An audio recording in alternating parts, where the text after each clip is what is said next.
guys, this time I am reviewing the Black Widow comics from 2014 on.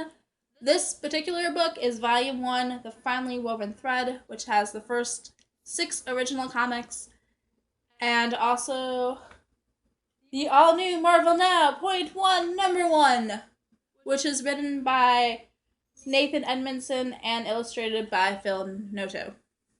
So, yay! I am super interested in Black Widow after having watched the Avengers movies because she's a pretty kick-ass character. Scarlett Johansson does an amazing job playing her. So in these comics, because I'm reviewing the comics, so Natasha Romanov is an ex-KGB agent, former assassin. She's trying to change sides and now works as an agent of S.H.I.E.L.D., and she's also one of the Avengers, which I love. But these comics follow her solo missions, so she is an spy for hire, basically, which is a really cool concept. And I love how strong and just kick-ass she is. So Natasha also has her lawyer / manager Isaiah helping her out in these, who handles all her money and vets her assignments for her missions. And Natasha pretty much just does them. Like, she's got a list of criteria she gave him, and he goes by that. But Natasha is trying to atone and trying to get forgiveness is a really big theme in these comics. So Natasha doesn't want to do it for profit and take a job because of money. So she actually doesn't know how much she's getting paid, I guess. Like, she's like, I don't want to know. And Isaiah handles all that. So the money kind of gets split up and separated. So part of the money goes towards her housing and stuff and her web of safe houses scattered throughout the world. And part of them goes towards trust funds for the families of the people that she's wronged. These comics explore not only how she's going to right her wrongs, but also how she internalizes it. There's a lot of narration going through Natasha's thinking process, which is really interesting psychologically to explore. Just what goes on in her head and how she rationalizes it and how she thinks through each move in an assignment. The missions she has, like her assignments and the cases she takes, all of that, it kind of varies comic to comic.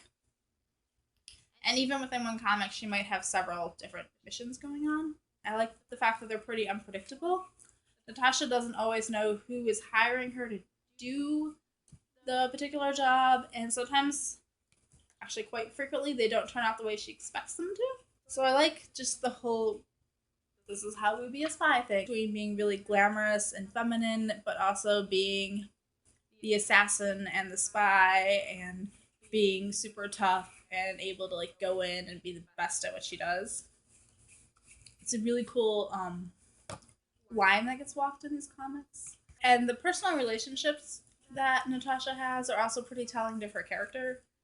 So we get to see her with her neighbor Anna, who is in an abusive relationship, and how Natasha deals with that, and how she deals with a stray cat showing up at her doorstep and wanting attention, and also how she deals with Isaiah, her lawyer, and Maria Hill and the S.H.I.E.L.D. agents, and what she tells the people when she goes into, and what she tells people when she's on a mission, even, like, what information she gives them and lies she tells them or truth she spins to get them to do what she wants them to do.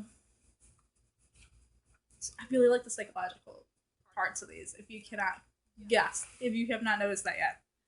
That, like, the way the brain ticks is what makes me interested more than, like, guns, explosions, and stuff, especially in a comic where it's not actually, like, shiny. So the art in these books looks like watercolors, and it looks freaking amazing as what it does.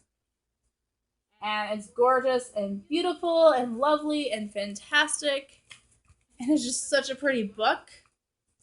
But sometimes it gets kind of confusing and the coloring kind of blends together and things get kind of murky, which is a cool effect to have when balanced off with the whole spy thing where you don't really know what's going on and trying to be covert. So it reinforces that theme, which is really cool. Except I tried to read these on my phone first using the Marvel Unlimited app, but it doesn't necessarily, this kind of art doesn't necessarily translate well to a small screen, even going panel by panel like that, because it's just kind of getting washed out basically. I recommend actually getting the books for this comic or reading it on a bigger screen, a tablet, an actual computer, something like that, than trying to read it on a phone. At least that's my experience. But the art is gorgeous, definitely. It's so pretty and it's different than the other comics I've been reading. I just love the spyness. There's just James Bond theme going on here and I adore it. I love the Black Widow comics. Like, seriously, they are amazing. I definitely recommend them, especially if you like spy stuff or kick-ass female protagonists who can hold their own, definitely. Yeah. So, I love you guys. Peace out and keep reading. Till next time, laters.